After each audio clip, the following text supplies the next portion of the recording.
Ladies and gentlemen, how you doing?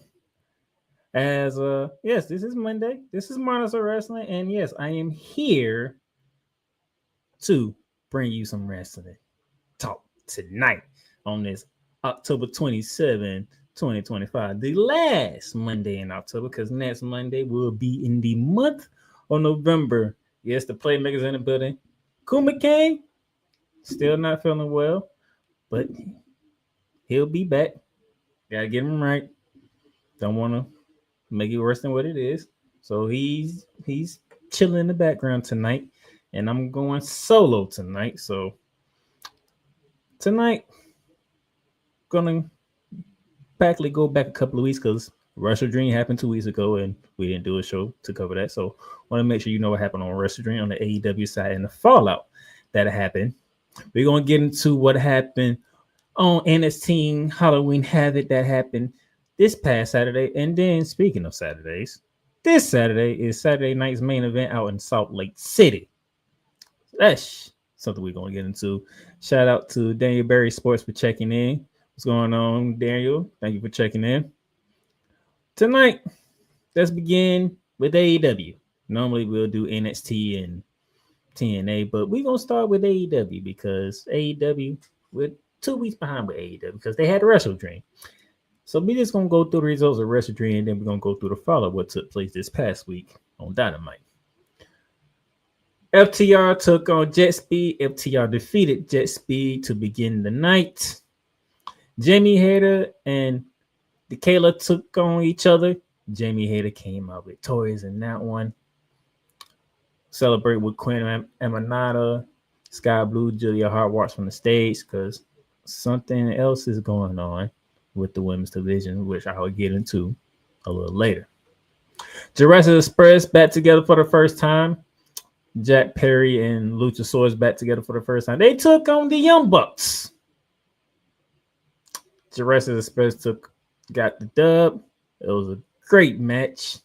They put on a whole of a match, but shout out to Jack Perry and Luchasaurus getting the dub, being back together for the first time. No issues whatsoever. And I'm going to give credit to the Young Bucks. The Young Bucks are taking on this role of this little like jobber role here. They're doing pretty well with it.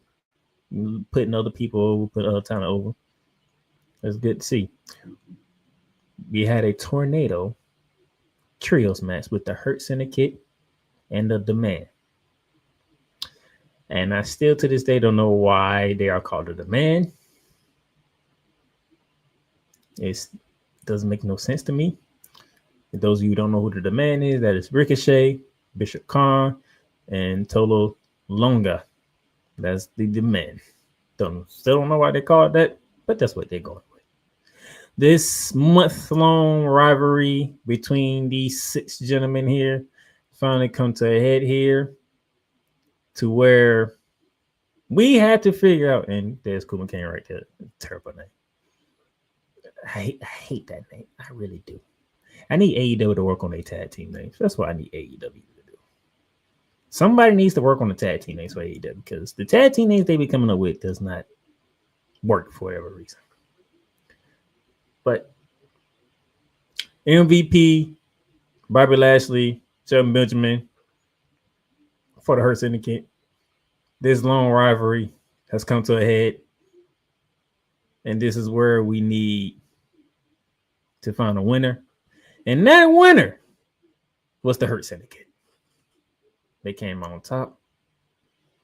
Does this rivalry end here? Or do the Demand come back and make some noise? But for right now, the Hurt Syndicate, they're right where they should be. Getting the dub, fighting their way back on top. Good win. From there, TNT Championship match. Mark Briscoe going against the champ Kyle Fletcher. And a match where they made you to believe that Mark Briscoe had the opportunity to capture that TNT Championship. But it was not to be happened. Kyle Fletcher retains the TNT Championship. Had some moments where you looked at in disbelief because Kyle Fletcher threw everything but the kitchen sink at Mark Briscoe and couldn't put him down until the final seconds where a turnbuckle for a win. If I'm actually thinking about this correctly, he did 2 brain buckles, with the last one being onto a turnbuckle, which sealed the deal. You know what? Not actually a bad way to finish the match. If you did everything you could and you couldn't finish the match, you got to get very innovative. So a brain bustle on the turnbuckle, I'm with it. I'm with it.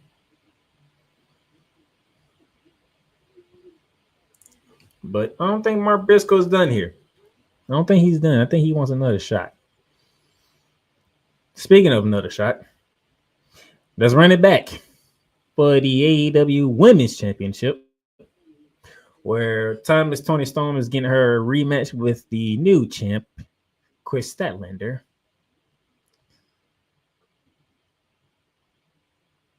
This was a physical match. A match where 2 ladies threw haymakers at each other. And you wanted to know, was Tony Storm going to get back on top right away? Or would we have some time away from Tony Storm? Well, the latter happened because Chris Statlander retained the Women's Championship over Tony Storm. So it means Tony Storm might not be around for the AEW Women's Championship picture for quite some time. After the match, however, Mercedes Moné herself came out to interrupt the proceedings of the match to order the loser, Tony Storm, out of the match, in which Chris Statlander was not appreciative of. But could that be a teaser for an upcoming match between the two, as Mercedes Moné is racking up championships after championships after championships? Speaking of which, the reason why she interrupted the post-match proceedings of the Women's AEW Championship match because her championship match take place where she did a TBS Championship Open Challenge. And who accepted this open challenge was the interim Ring of Honor Women's Television Champion, Maria Shirakawa. At the same time, Shirakawa put the Ring of Honor Women's Television Championship on the line as well. So what turned into a open challenge for the TBS Championship became a champion versus championship match, winner take all. But as most matches with AEW, they put on good shows, and this one was no different. Both ladies put on quite a spectacle of a match, into which Mercedes Moné with the moneymaker tried to put it away, but Shirakawa was able to get to the ropes. But a backslide a little later on by Mercedes Moné, she defeats Maria Shirakawa, and now Mercedes Moné can now add the Ring of Honor Championship to it. This woman has, I think, 11, maybe 12 belts now. She has a lot of belts, which is nice for Mercedes Moné to have all these belts, but there's no substance with these championships. That's what we are missing. Like, I love Mercedes Moné. I love her. I need substance for you to have all these titles. There's no substance for all these titles that you have. There's no substance with the TBS title that you have. There's no substance. And that's what we are missing when it comes to Mercedes Moné. Yes, you broke a 3-decade-old record held by the Ultimate Dragon, who held 10 belts at the same time. You were like at 11, 12 belts. But I'm missing the substance. I'm missing the substance of these titles from Mercedes Moné. You know, I need the meat and potatoes with these title reigns, and I'm not getting it. Now, cool. Maybe you can tell me in the chat, or whenever you come back to the show when you're fully healthy, maybe you might be able to provide the substance that I'm looking for. But I don't see any substance with all these titles that she has. That's just me. But you are the first of reasoning when it comes to what AEW does. So I will lean to you in this regard if there are substances that I'm overlooking. But I'm not seeing any substance from my perspective. Okay, that's just me. I'm not seeing any substance. And I need to see substance with Mercedes Moné. From one championship to another, we had to the... And there you go. Cool says there's no substance. So we just out here winning titles left and right.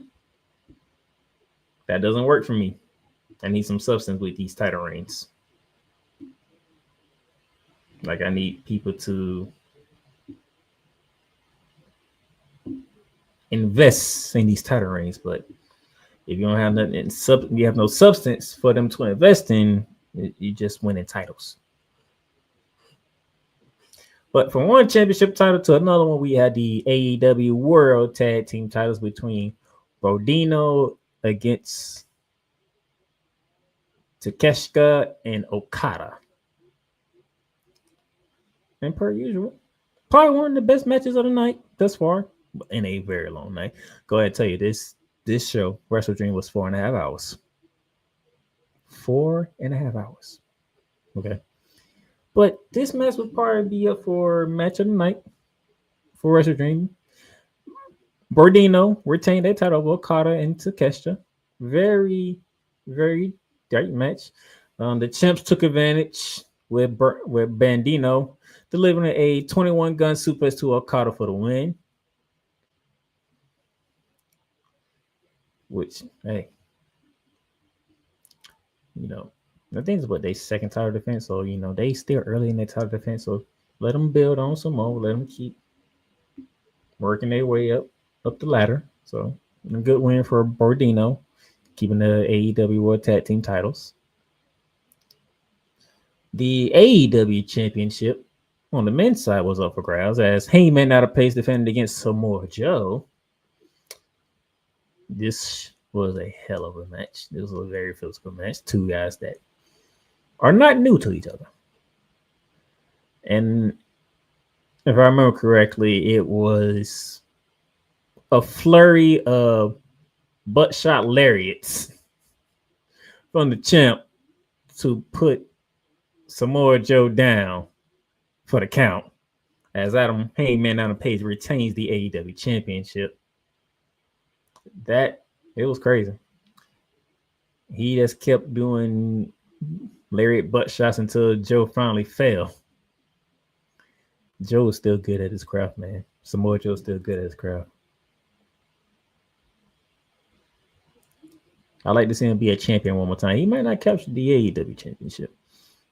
TNT Championship, I would not mind that. I mean, Joe's good at his craft. But that was not the main event. The main event was the I Quit match between Darby Allin and Jon Moxley.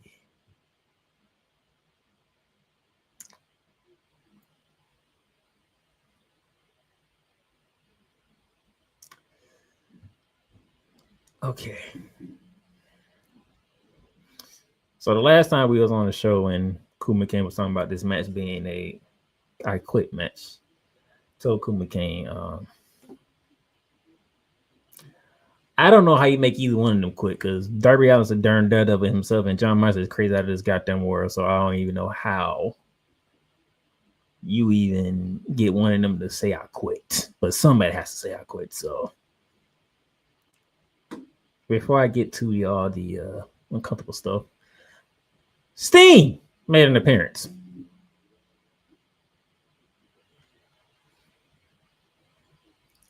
Sting made an appearance.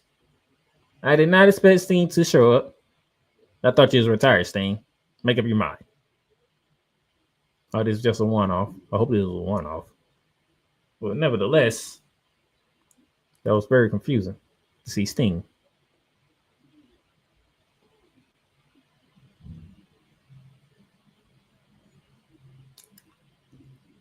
Man, I was on the fence. I'm like, I don't know. Somebody gotta say I quit. I just don't know who's gonna say I quit, but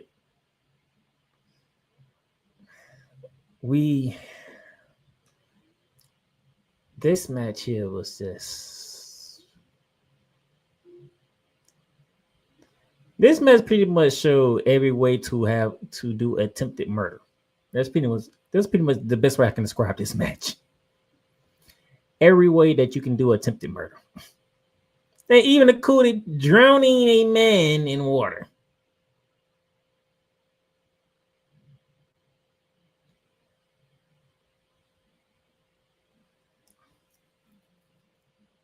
One thing I can say about AEW, they are not afraid to push the limits to what people can watch and see in matches.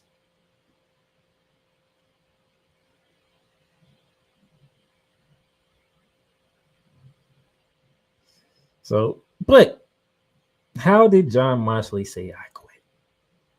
Well, Darby Allin got the bat from Sting, and he started knocking home runs on John Moxley's body with the bat. He delivered a Scorpion Death Drop.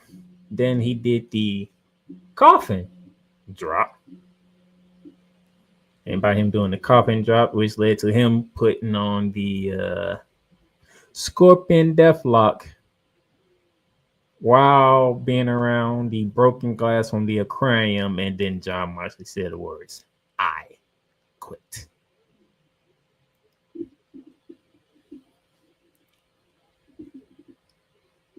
Drowning glass flamethrowers. Oh my god, this match was very graphic and brutal.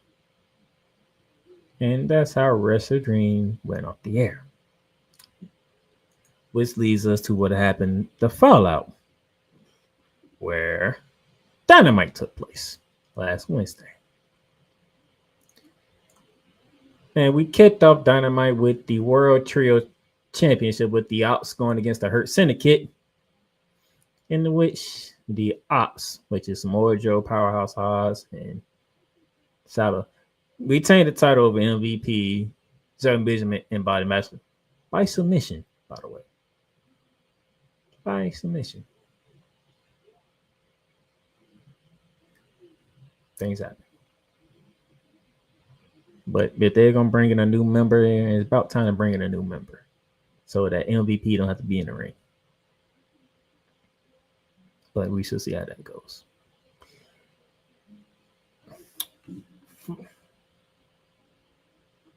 Flaming the AEW flag around, Darby Allin says he is not done with the Death Riders despite beating John Moxley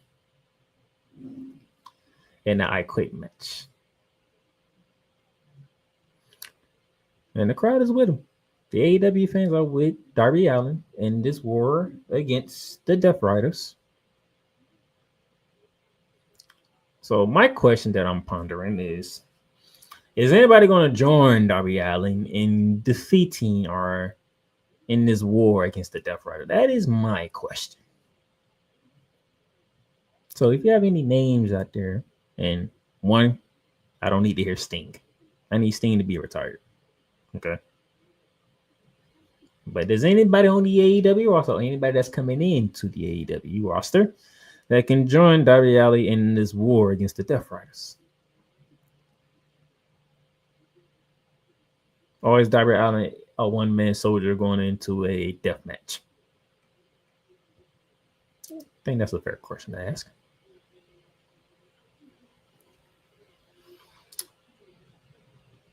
A fatal four-way tag team match. Megan Bayne, Penelope Ford teaming together against Jamie Hager and Queen Aminata against Willow Nightingale and Haley versus Sky Blue and Julia Hart, which is very interesting and intriguing. But as my co-hosts say, a lot of front series of cakes in this match. Cakes everywhere in this one. And if my co-host was picking the team that he picked will have won. That'll be Jamie Hayter and Queen Aminata winning this match. And with that match, they had the right to choose their first opponents for the Women's World Tag Team Championship Tournament because AEW has introduced a tag team title in the women's division. At some point, I got to see what them belts look like if they even revealed the belts, but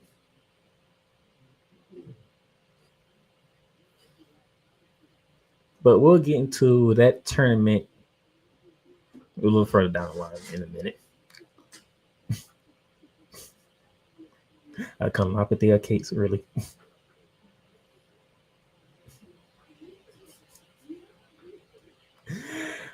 Mercedes Moné wanted to have a title celebration for every single title she has. And yes, it is 12 belts. She has 12 belts. Renee was getting ready to interview Mercedes Moné where she arrived and she had a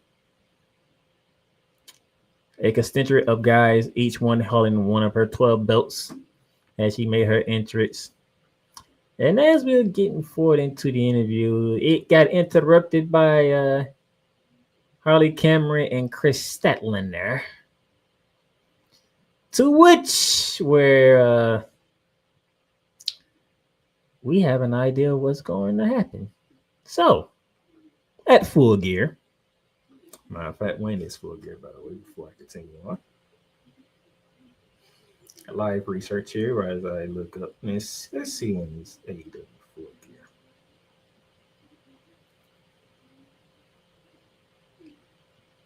So AEW Full Gear would be on the 22nd of November.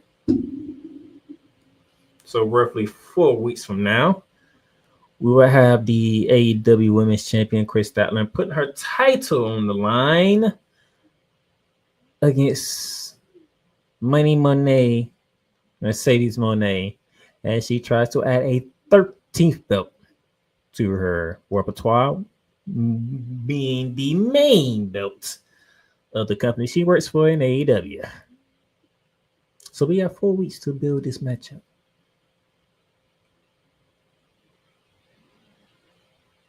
So cool.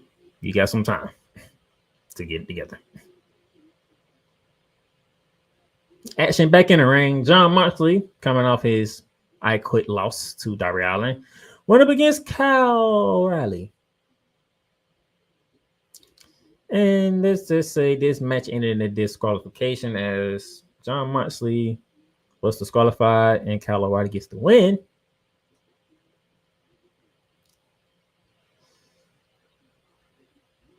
However, I don't think Kyle O'Reilly was thinking he was going to win that way, but John Moxley lost it.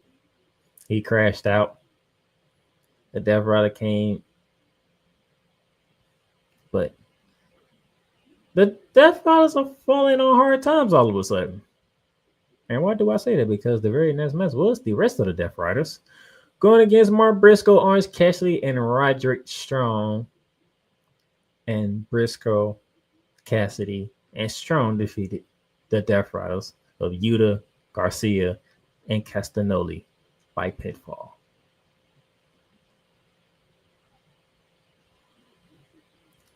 The Death Riders are going through hard times. We could be teasing some dysfunction here for the Death Riders. Or they could be doing what WWE does with Judgment Day. They tease it and then all of a sudden, months later, they are still there together having fun. Mark Briscoe, he wants one more match for the TNT Championship.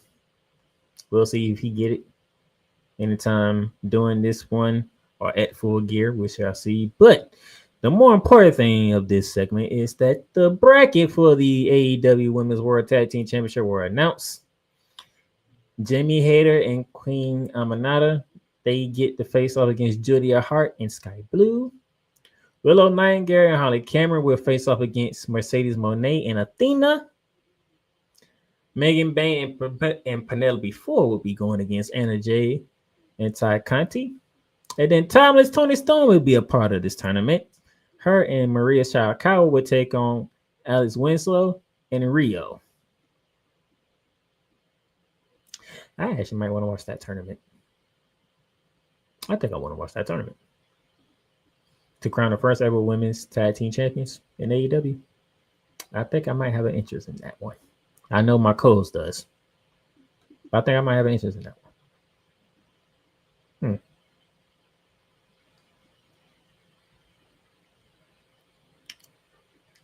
The Unified Championship match was on the line on Dynamite as Okada defended against Bandino. Okada retained by pinfall to retain the Unified Championship. Very physical match, very entertaining match, electrical. Like that's how you end the show with a match like that. That's how you end a weekly show. That was very entertaining to watch. And shout out to Okada to retain his championship in that. So now we are caught up with all the AEW stuff from 2 weeks ago with WrestleDream and what happened on Dynamite. We're going to take a break here. And then when we come back, what happened at Halloween Havoc for NXT? Find out when we come back from break. Rams fans all around the world. It's a beautiful thing to be a Rams fan right now. Stafford's back. We will see about Cup. And running back Kerryon Williams to return. Lend me your ears, or should I say lend Playmaker your ears, as he breaks down week by week everything in the Los Angeles Rams canon. Number 99, Aaron Donald. Can't wait for 2029 to come to know that you are going in the Hall of Fame, and it should be first ballot, no questions asked. Join the Playmaker as he breaks down everything Los Angeles Rams style in Ramily Talk on the Playmakers Blog Network YouTube channel and where you can find podcasts.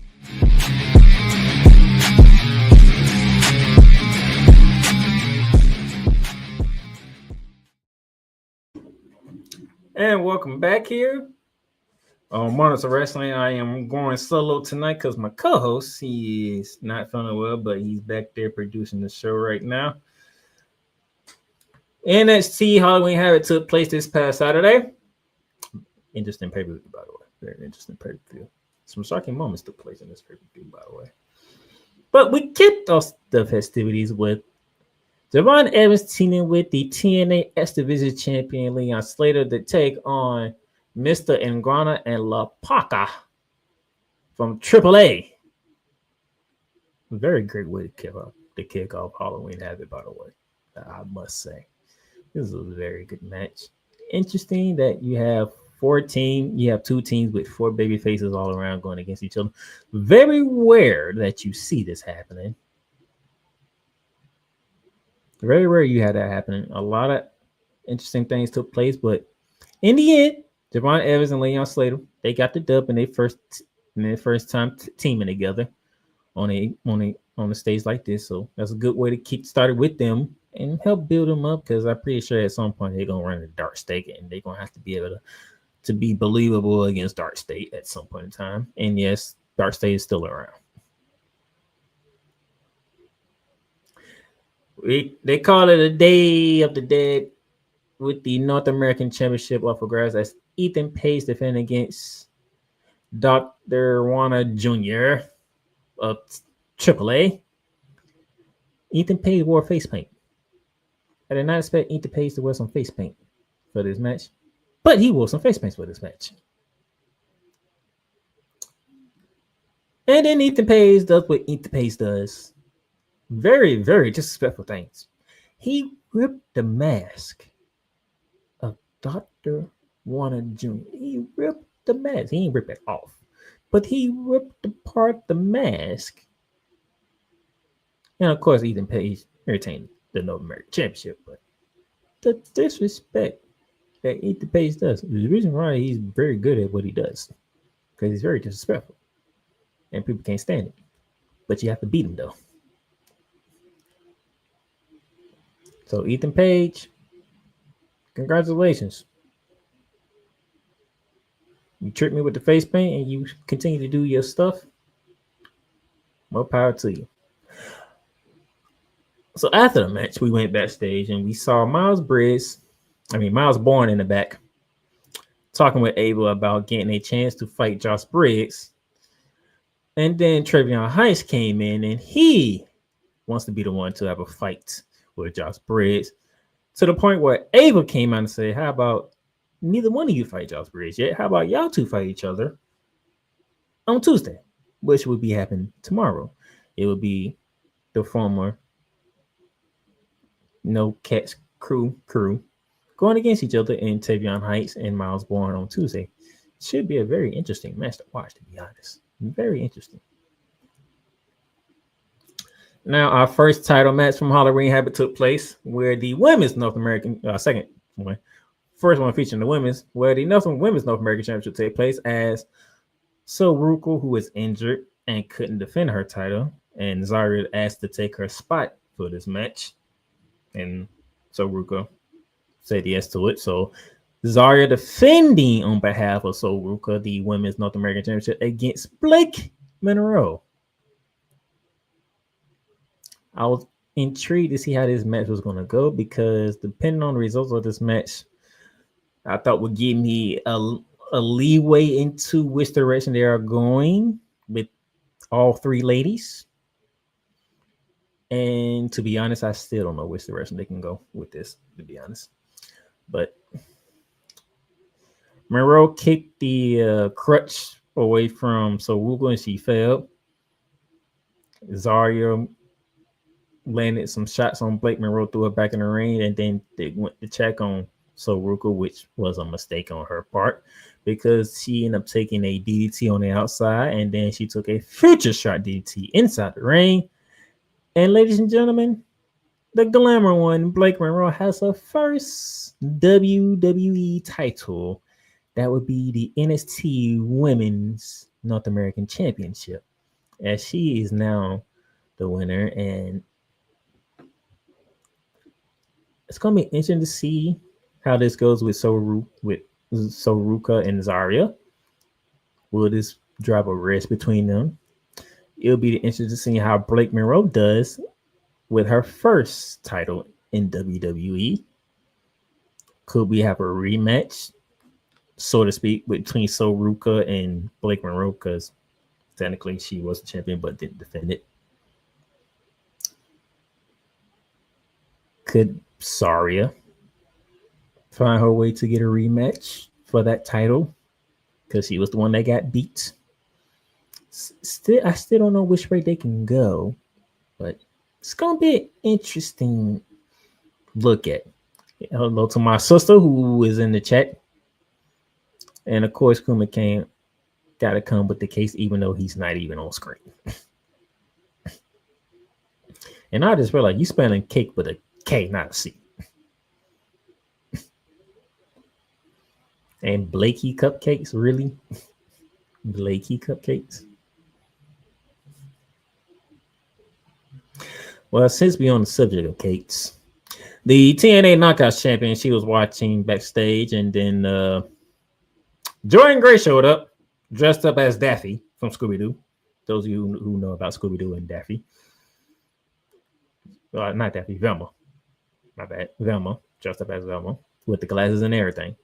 Orange shirt, the skirt, and the glasses. She did the whole thing. She already dressed for Halloween already. And Halloween is actually this Friday, coming that past Saturday. Had some words backstage, and Jordan Gray slapped Kalani Jordan, which tells me that at some point Kalani's next title defense will be coming to the Juggernaut. And when that happens, I want to see how they book this match, because in a real world, there's no way Kalani is beating Jordan Grace. So I want to see how they book this match, and I want to see how they let Kalani Jordan retain the title, because I believe she's going to retain the title. I just need to see how they're going to do it, and do it in the way that I can say, okay, that's a good way of doing it. Because in any world, and even my coach can admit to this, there's no world where Kalani Jordan is beating Jordan Grace in the ring. So I need to see how they're gonna make sure that Kalani Joy retains this title. Speaking of world titles, from TNA to NXT, the women's NXT championship was on the line as Jordan Grace went up against Tatum Paxley. Now, if you didn't watch this match and if you didn't know what was going on, you gave Tatum Paxley no chance in the world of winning this match. Because like NXT is loving the fatal influence aspect of it, the calling, and Tatum got the number one contendership because she kind of outmaneuvered her own partner, Easy Dane, and yeah, and the Colin, we still don't know what we want to do with them. So you're not giving Tatum Paxley no chance in the world. That's if you weren't paying attention. And then leading up to the match, Tatum Paxley, we got to talk on the mic against JC Jane, and sounded very good. Very inspiring. People was behind it. Okay, we may have something here. Or just gassing the fans up and whatnot.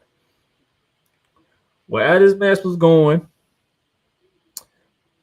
the Colin and the other two members of Fatal Influence both were ejected from ringside. Okay. Then the Colin decided to show right back up as we get close to the end of the match. Fatal Influence jumped on the guys' backs. Easy Dane came from the other way, grabbed the NXT Women's title. And we don't know if she was aiming for Tatum Paxley. We don't know if that was part of the plan. We don't know. But from looking at it, it might have looked like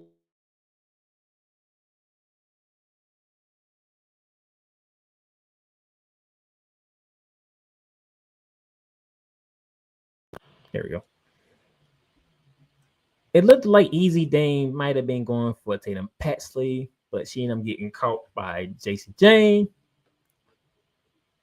Tatum Paxley catches JC Jane, and all of a sudden, the crazy one, Tatum Paxley, is the new NXT Women's Champion. That's right, Tatum Paxley. Tatum Paxley is the new Women's Champion. Beanie Boom's in the building, and hey, I'm just keeping it. I'm just saying, we don't know for sure, but me and Beanie, we on the same wavelength here. Because if you notice after the match, where the rest of the Cullen was celebrating Tatum Paxley, you looked at Easy Dane, it's like, somebody got some jealousy in her eyes there. I don't think Easy Dane is really too fond of Tatum Paxley winning that title before her. Just throwing that out there, you know. It's not, let's just say it's not all the roses with the ladies of the Cullen. Let's just put it like that.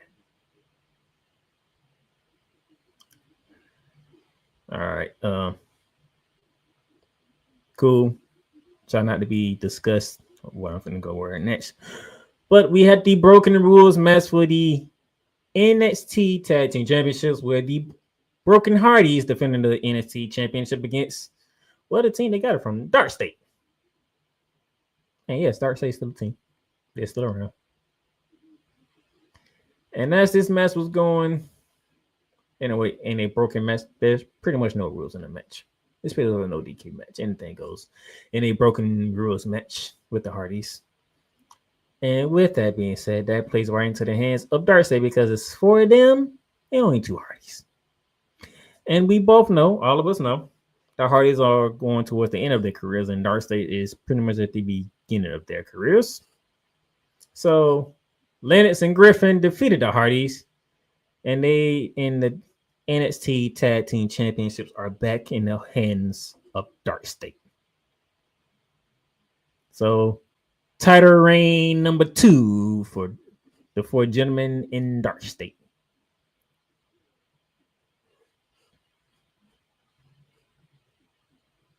Which was very interesting now that I look back at it. So you had Dark State lose to the Hardys at the showcase just to win them back at Halloween Havoc. Interesting move there. That's a very interesting move. I don't know how y'all feel about it, but that's an interesting move there. And being I'm with you, that women's championship match between Jessie Jane and Tana Pass, that was a must-see match. That was a great match. A shocking ending match too, but because I don't think a lot of people had Talon Pasley winning that title. But hey, a shock for a shock.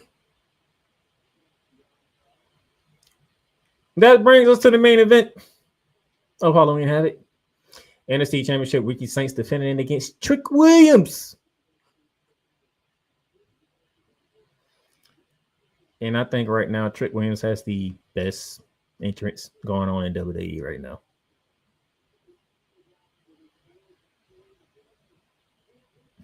So Cool says the Hardys won the belts only to defend it against the retiring Dudleys.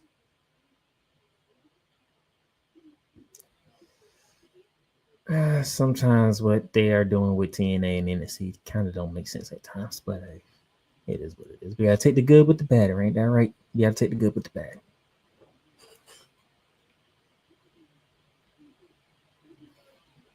Despite all the antics from Trick Williams, the crowd is still hyped with that entrance. They still love chanting "whoop that trick" when Trick Williams comes out.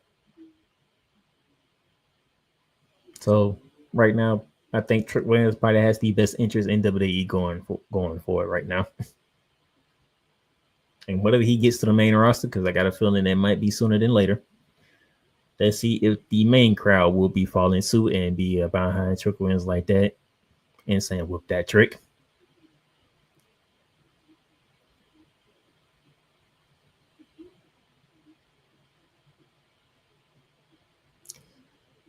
This was a strange match, should I say?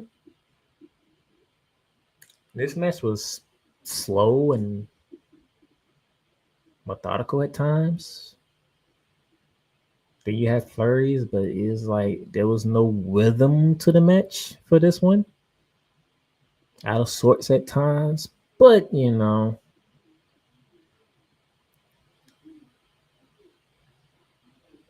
Ricky Saints did enough to retain the title. You know, Ricky Saints a couple of DDTs to win the match, you know, because the absolute one didn't work against Trick. But hey, congratulations to Ricky Saints on retaining the title. Beanie Boom says, my honest opinion, the Hardys need to sit it down, but I get it. They need some money. Sound like everybody right about now. I think everybody needs some money.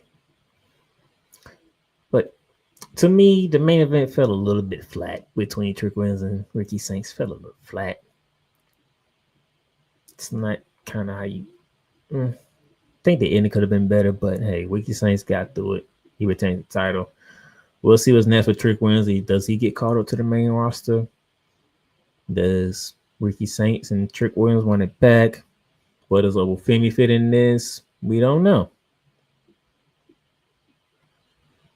But Blake Monroe winning the Women's North American Championship, Tana Paxton becoming the new NXT Women's Championship, and then you had Dark State becoming the new NXT Tag Team Champion. So you had three title changes at Halloween Havoc. Ethan Page retained the North American Championship, and Ricky Saints retained the NXT World Championship. And that's how this portion of NXT goes to tonight's show. Another commercial break, and then when we come back, all roads lead to Salt Lake City and Saturday night's main event to kick off the month of November. We'll be back. Hey, Eagles fan.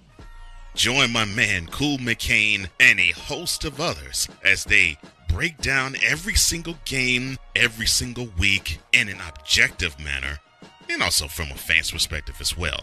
Remember, this cast feels just like you. Nobody likes you. And you don't care. Fly, Eagles, fly. Eagles Elite Podcast. Every Wednesday at 8:30 p.m. Eastern on YouTube and other podcast outlets.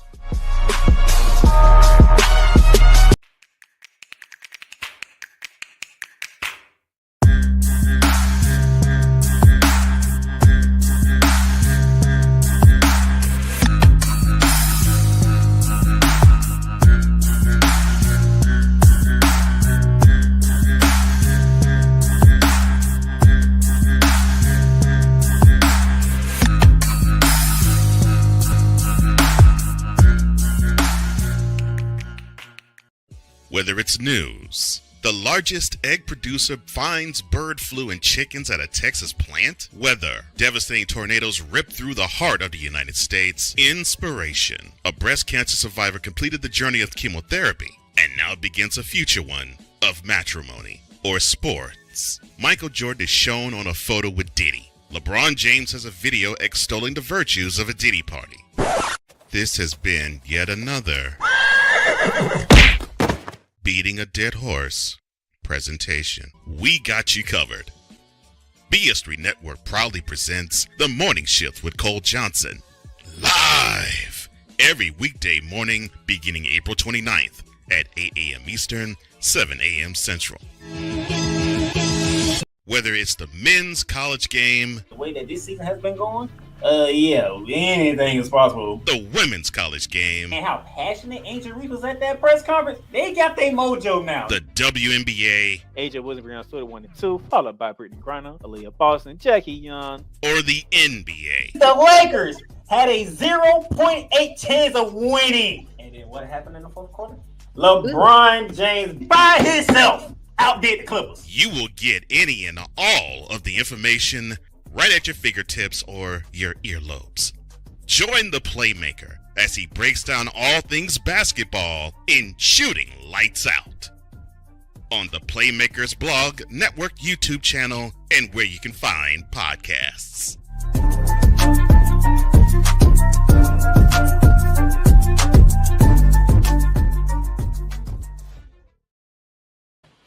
All right, welcome back to Monster Wrestling. The Playmaker here, riding solo today. Whenever you get a chance, check out the latest episode of Shooting Lights Out with me and Coach Johnson. Got into the NBA scandal, and we also recap opening week. Benny asked a very good question. When do you think Trick Williams is coming to the main roster? But do you think he's ready for it? So I can see him coming sooner rather than later, because of the injuries and the non-injuries that's going on with the roster right now. So yeah, I seen reports of we could see Obafemi and Trick Williams' names in the hat of coming to the main roster sooner than later to help fill some voids on the roster on Raw and SmackDown. I think SmackDown might be the primary target for this, with probably somewhat going to Raw. And is Trick Williams ready? So I'm gonna be honest with you on this one. I think if you bring him up there, let me see what he's like in a month. Because I can say he's not ready, then I could be completely wrong that he's ready. I have to see what they do with him, and it's probably about to take about a month. About a good month to see if they are booking Trick Williams in a correct manner, or are they just doing what they usually do, like Carmella Hayes and people like that. But I want to see what it looks like if they bring him up, what he looks like in a month's time. Okay. Speaking of which, Monday Night Raw, the fallout from a shocking previous Monday Night Raw when it ended with Braun Breaker and Bronson Reed taking out the now former World Heavyweight Champion Seth freaking Rollins, which we actually can confirm that he is out with an injury. He has shoulder surgery that was successful, and the reason he had to have shoulder surgery, because if you go back to Crown Jewel, when he did that coast to coast, instead of doing it with his feet, he did it with his head. He landed on his shoulder the wrong way, which is the reason why we don't see Seth Rollins. So they had to change plans, and which is why I answer the question that I answered, Benny, is because now they had to switch plans. Now they had to scrap what they had going for War Games, because Seth Rollins was supposed to lead a team, was supposed to lead a division into War Games. Now that's not going to happen, because Seth Rollins is out with injury. A legit injury this time. He's not faking this. Is a legit injury this time. I can confirm this is legit. Cool is saying they're going to bring back Trick Mellow Game. If he's going to SmackDown, I can see that working. And plus, Trick and Miz is going at each other, which is very entertaining for me for selfish reasons. Beanie also says, I think they're bringing him up around Royal Rumble night. We're not that far away. I mean, Saturday is the month of November, and then you talking, 2 more months after that? We're going to hit January. It's pretty much the road to WrestleMania as soon as you hit January and going into the Royal Rumble. So it's going to be interesting what they do when they bring up Trick and Obafemi and Tony D'Angelo, which they might be already bringing up Tony D'Angelo, by the way. But back to Monday Night Raw. So we kicked over Adam Pearce, officially stripping Seth Rollins of the world title after the Vision showed up with the world title because Bronson Reed had it. And it kind of made Adam Pearce look like a fool by making him saying please and all that other stuff. So we're having a battle royal to determine who will face CM Punk for the World Heavyweight Champion, the vacant World Heavyweight Championship, because Adam Pearce said CM Punk earned the right to fight for that title, so we're going to find him an opponent for that title, which is good. Our first matchup was for the, speaking of championships, the World Tag Team Champions, as JD Madonna and Finn Balor have defended the title against AJ Styles and Dragon Lee, and the reason why they had to is because what Adam Pearce and AJ Styles did to Dominic Mysterio the week prior was just dirty. That was just dirty. The man was like, why am I the only one defending my title? I'm the workhorse around here. And then AJ Styles was like, oh, you're right. He's right. Maybe Finn Balor and JD Dillon could put them tag team titles on the line. And Adam Pearce was like, Dom, that's a great idea. And Dom was not even thinking about his team defending them titles. That was the first thing from his mind. But they using that as the fact that since he opened his mouth, they had to defend their titles. To which we have new World Tag Team Champions. AJ Styles and Dragon Lee are now the new World Tag Team Champions. And Judgment Day is down to 2 titles because they both got hit by $30 Mysterio. I'm looking forward to seeing how this storyline continues to go because cool, correct me if I'm wrong, but if I remember correct, I think we teased breakups of the Judgment Day for like probably 7 different times, and they still haven't broken up yet. If my math is mathing correctly, just asking because it's like they keep trying to do distintions and whatnot, and all of a sudden, all right, he said don't trust it because I'm just like. This is a continuing thing. We're going to continue to plant seeds of dysfunction, and then all of a sudden there is no dysfunction. Honestly, if they bring Liv back, is she even going to be with Judgment Day again, or is she going to be on her own? Because I'm starting to get that question now. That question started happening, I think, about 2, maybe 3 weeks ago. I never said it on the show yet until now, but I've been thinking about, is they even going to bring Liv back to be with the Judgment Day?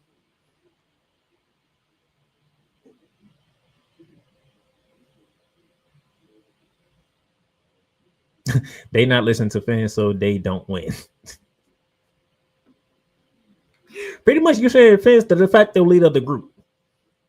That's pretty much you're saying. Finn's the de facto leader of the group. They listen to Finn, things work. When they don't listen to Finn, Dominic, they don't work. That's been what you're saying.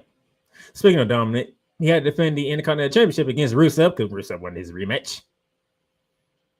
And yet again, Penta gets involved. Him and Rusev get into it. Dominic takes advantage of it, and Dominic Mysterio is still the Intercontinental Champion. At some point, I'm getting a triple threat match. WWE, when do you want to have this triple threat match so we can go ahead and get this over with? It's gonna be dirty. It's gonna be dirty Dominic Mysterio defending against defending against Penta and Rusev. Let's go ahead and give it. Matter of fact, why don't you just go ahead and make that for Saturday night's main event? Go ahead and add that match for Saturday night's main event, okay? That way we have nothing but title matches for Saturday night's main event. All matches on Saturday night's main event in Salt Lake City will be straight title matches. Can we just do that and get that over with? It's gonna be a triple threat match. It's coming. There's too much shenanigans happening between these three gentlemen for it not to be a triple threat match down the line. I'm just saying.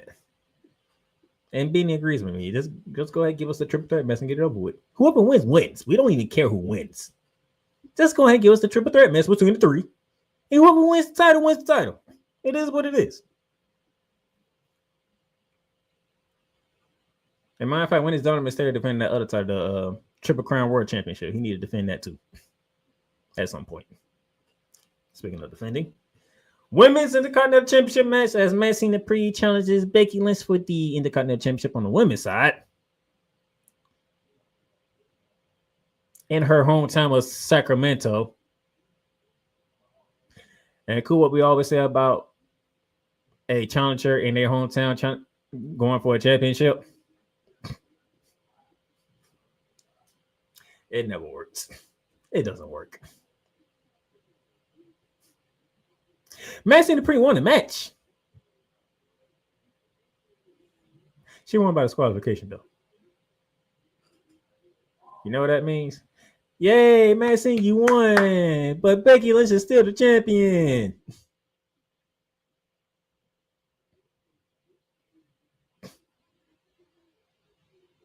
So, in other words, a big fat L. So, you won the match, Maxine, but you don't have the championship. So, did you really win?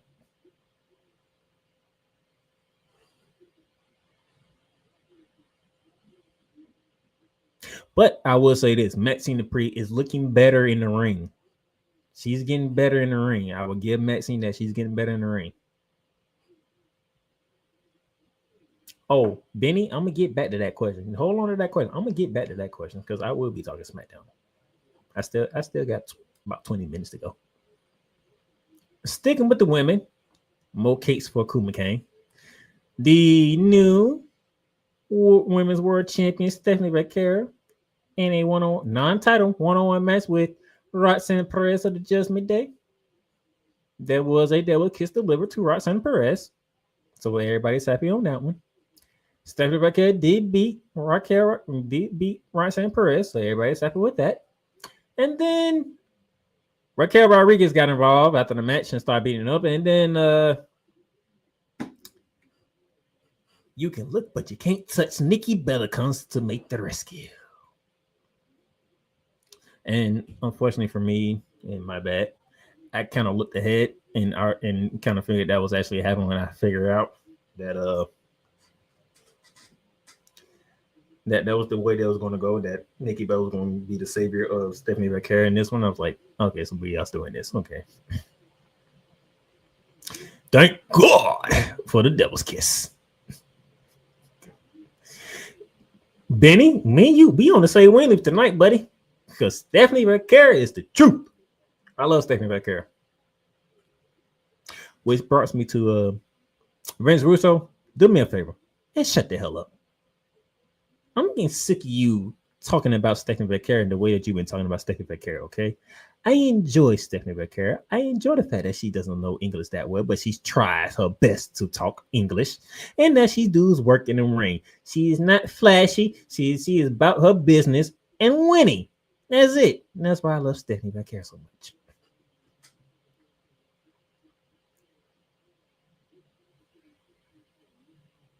Cool, you can have your shot at Vince Russo next week. And I can see the flow to you. As a matter of fact, I'll probably give it to you right off the bat to say whatever you want to say about Vince Russo.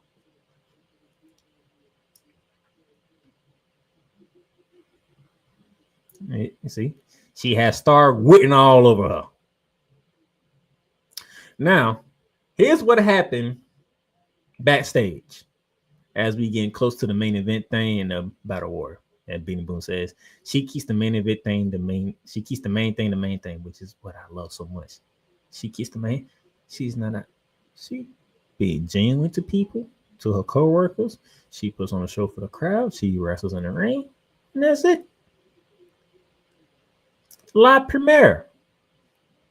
But what you didn't know backstage, because I asked when we make the announcement about the Battle Warrior, Adam Pearce took the Vision out of the Battle Warrior So Paul Heyman had to come to Adam Pearce's office to try to get the division back into the Battle Royal.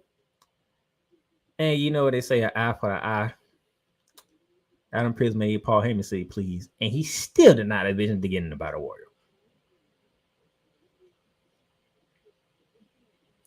So there's no Braun Breaker. There's no Bronson Reed in this Battle Royal that I'm going to get into. But you know what?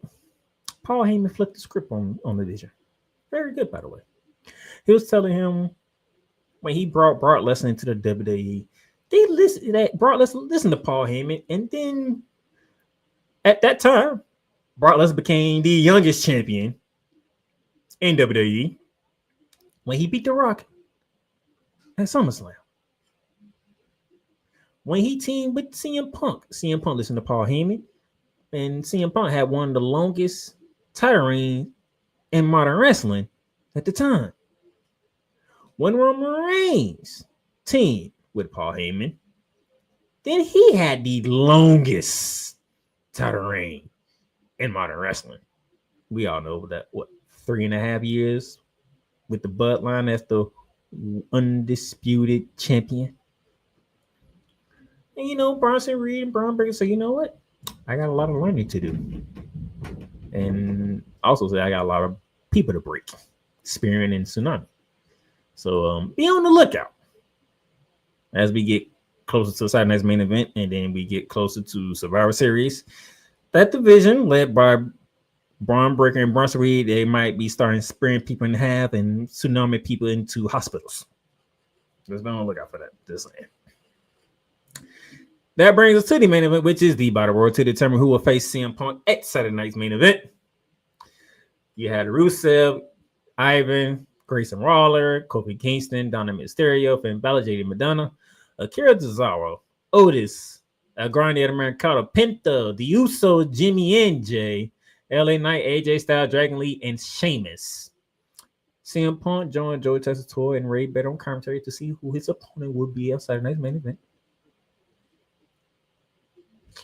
Through all the eliminations and all the other good stuff,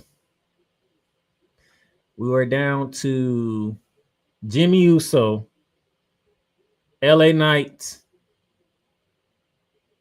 Dirty Diamond Mysterio, and Jey Uso to see who wants to go to Saturday night's main event for a shot at the vacant world championship. And man,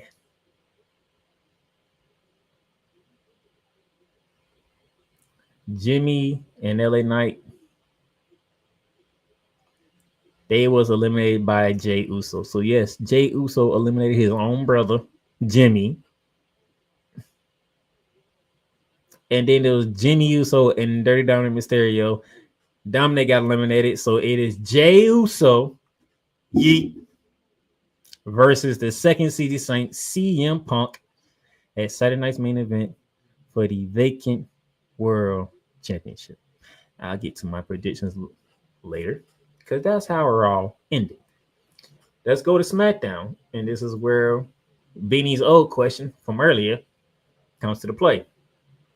We kicked off SmackDown with Cody Rhodes open the show per usual. Him and Drew McIntyre have some more words as they get ready for their match at Saturday night's main event.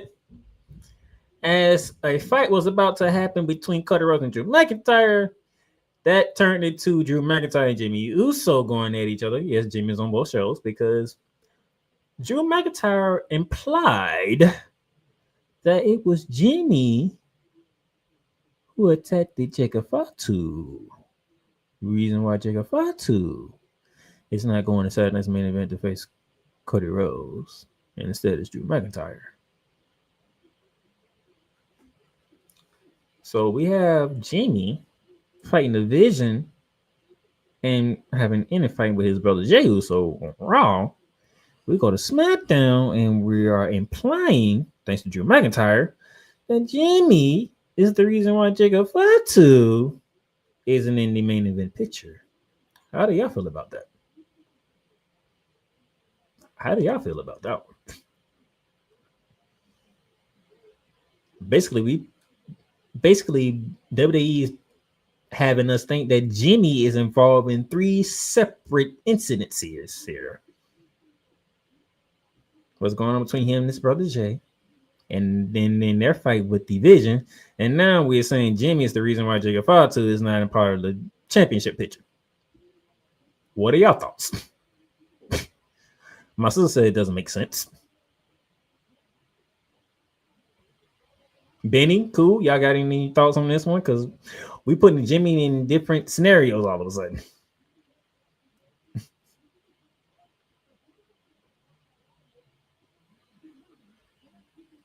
Now the miss, we don't know how long we're gonna have Jimmy around because we do know Naomi was pregnant. So at some point in time, Jimmy got to step away from the business for quite some time to help, raise a child. But we just dropping Jimmy and all kinds of stuff here.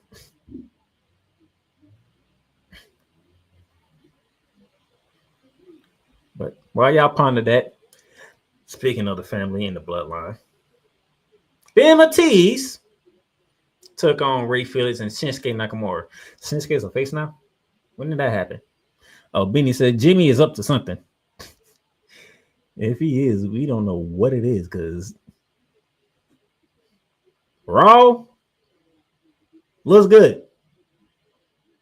Trying to get his brother head right, and then trying to take on the Vision. On SmackDown, Drew McIntyre out here saying, hey, I didn't take out Jacob Fatu. Jimmy took out Jacob Fatu. So Beanie said jealousy is y'all can feel that. Y'all can put in whatever word you want to put.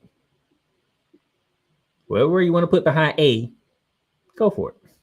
That's what Beanie did. Beanie said jealousy is which means y'all can feel like whatever word y'all want to put to it. But back to the MITs versus. Hey, cool. When did Shinsuke become a face? Did I miss something here when Shinsuke became a face again? I don't remember him being the face. Actually, I don't even remember him being a heel. Yeah, I just remember him being non-existent, to be honest. But he teams up with Ray Felix against the MFTs, being Tama Tonga and JC Mateo. Of course, we know who won the MFTs one because it's like 5 of them and just Phoenix and Nakamura by themselves. So, it is what it is at that point. You like Jimmy better as a heel? Who you like better as a heel, Benny? I want to be. Cool said, Drew is a scumbag. I love it.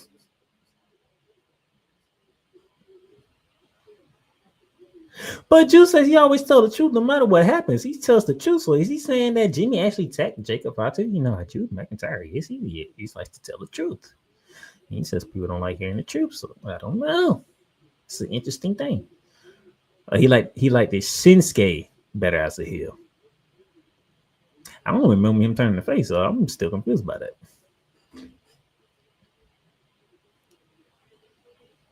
Afterwards, Benny, this is where your question comes in at when Dolph Nakamura comes back to the Jedi. Really? Ego put a Star Wars reference into it. I see. You put a Star Wars reference into it. That's crazy.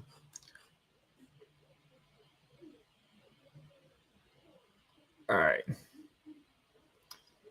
This is what Benny put in the chat earlier. I was on Raw and not SmackDown, but I'm here on SmackDown. This is where I'm at. Is Tiffany time over? Is it Jade's time yet?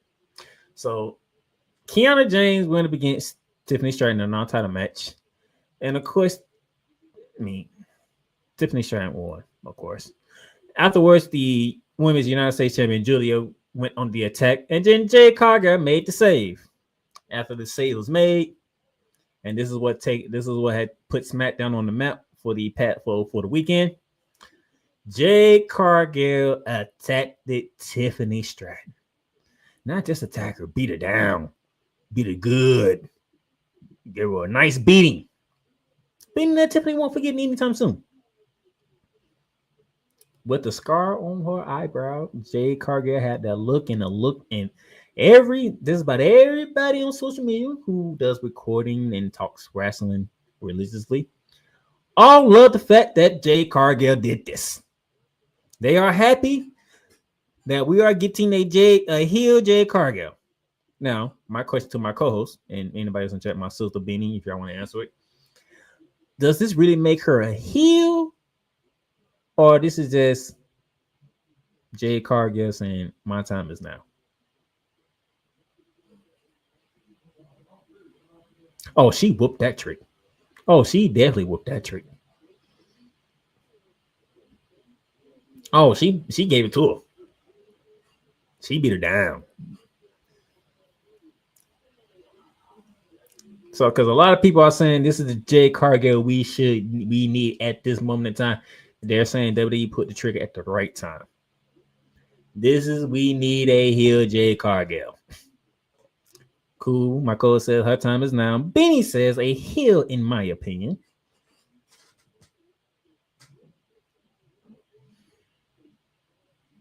My sister said, I guess she's supposed to be heel. Now, if they're going in the direction that I want them to go in, she's a heel.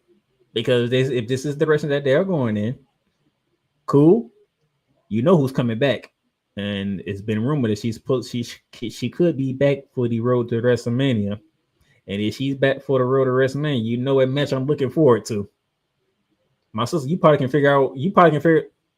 My sister know who I'm talking about too. So, if this is what it is, WWE, Triple H, I think you finally said it was time. That's me and my sister. We both love her.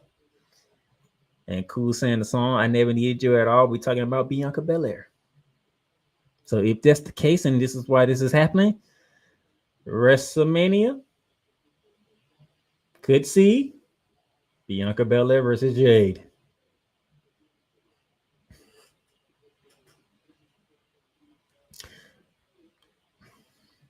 Like, Yolanda, I know how you feel about both of them, but Cool and I can both tell you, as soon as brought Jade to WWE, that's one of the first matches we was looking forward to. When are we going to get them two in a WrestleMania? Hopefully a main event at that as well. Main event he met WrestleMania because it's going, like he said, take my mother loving money. I'm gonna tell you this right now. As soon as they brought Jade, I'm waiting for her and Breaker Barrier to go at it. I'm waiting on Jade and Charlotte Flair to go at it. Okay, them really the two matches I'm waiting for. I'm been waiting for this. I might get Bianca Belair and Jade this next year in 2026, and I'm here for it. I've been waiting on it. It was a matter of time. They decided it's now. All right. Quickly, let me go through the rest of this real quickly. The United States Open trying to continue, even though it ended up dragging off. Won the title with Sami Zayn the previous week. He continued with Aleister Black. That's up to the challenge with the right Selena Vega by his side. Damian Priest is back with a vengeance. And Dragunov defeats Black. Damian Priest is not done with Aleister Black, so we have more on the meats and bones between Aleister Black and Damian Priest. Jimmy Uso took on Drew McIntyre to settle their differences of what took place with Jacob Fatu. Great match, good match. Both guys are good at their crafts. Claymore later, and Drew McIntyre defeats Jimmy Uso. Of course, you have to defeat him because you don't want to fight for the Universal title, not Jimmy Uso. So it won't make no sense for you to lose going into Saturday night's main event. And that's how SmackDown ended. Speaking of Saturday night's main event, right now we have 3 matches on the card. We have the Undisputed WWE Championship with Cody Rhodes defending against Drew McIntyre. I like Cody Rhodes in this one. I like Cody Rhodes to retain it. I think Cody Rhodes is probably going to retain it all the way to WrestleMania, in my honest opinion. Who he fights at WrestleMania will be determined at the Royal Rumble, in my opinion. And then I'll go from there to see if he's going to lose that match at WrestleMania or not. WWE Women's Championship match between Tiffany Stratton and Jade Cargill. Tiffany, you had a great run. You had a good run as women's champion, but I think the storm has arrived. I don't want to hear the storm is coming. The Storm has arrived. The Storm is taking the title at Saturday Night's Main Event.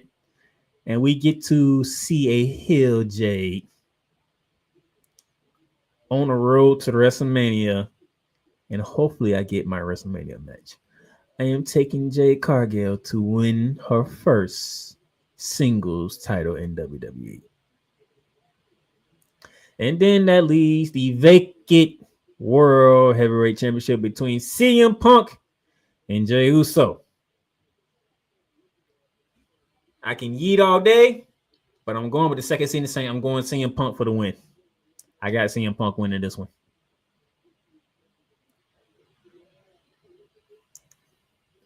Cool McCain, he has Cody Rhodes winning.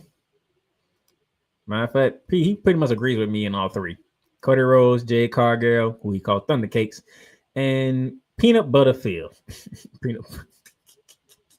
He's taking CM Punk, okay? So that's how I'm saying. That's how I'm feeling with Saturday's Main Event. I do believe we should add one more match in here somewhere, preferably the Intercontinental Championship match between Dirty Dominik Mysterio, Rusev, and Penta. Just go ahead and get that out the way, if you don't mind. Just go ahead and get that match out the way. Whoever wins, and we just move forward. You're gonna have a triple threat match. It is coming. We can see it from a mile away. Just get it over with. Beanie says you already know that Punk winning that belt. Yes, Punk winning that. Yes, it got to be Punk. Man, we love Eden. We love Jay, but come on, it's got to be Punk. It's got to be Punk, and let's get on the road to Survivor Series because we have some war games to get ready for. Which, by the way, which brings up a very interesting thing with Jay Cargill down that sheet. With people saying she's ill. What women's match we gonna have for War Games? That's what I'm looking forward to. I got a feeling the men's might feature the Vision at some capacity and some bloodline people, but I'm gonna see that. Jay's gonna get it through, just not yet. You mean so? He said Jay's gonna win it back. It just won't be at Saturday Night Main Event. Okay. All right. It is 8 o'clock. We hit the top of the hour. Thank y'all for tuning in on this edition of Monarchs of Wrestling, episode 105. Shout out to Shady Sports Network for putting us on. Shout out to the Real Rise Radio, which we are live on as well. Shout out to everybody watching. Shout out to the Playmakers Blog Network also as well. Next week, we'll be back. We'll see the fallout from Saturday's Night Main Event. But our reactions from myself and Cool McCain. Did anything interesting take place in the fallout from Halloween Havoc on Tuesday? What TNA had to offer this week? What did AEW had to offer this week? And then once we do that, our roads are leading to Full Gear, which is the 22nd of November. And then the week after that, on the 29th, it will be Survivor Series out in San Diego. I am the playmaker for my co-host Cool McCain, who's in the back producing the show as he's still dealing with some sickness. We'll catch y'all next week for more Monarchs of Wrestling.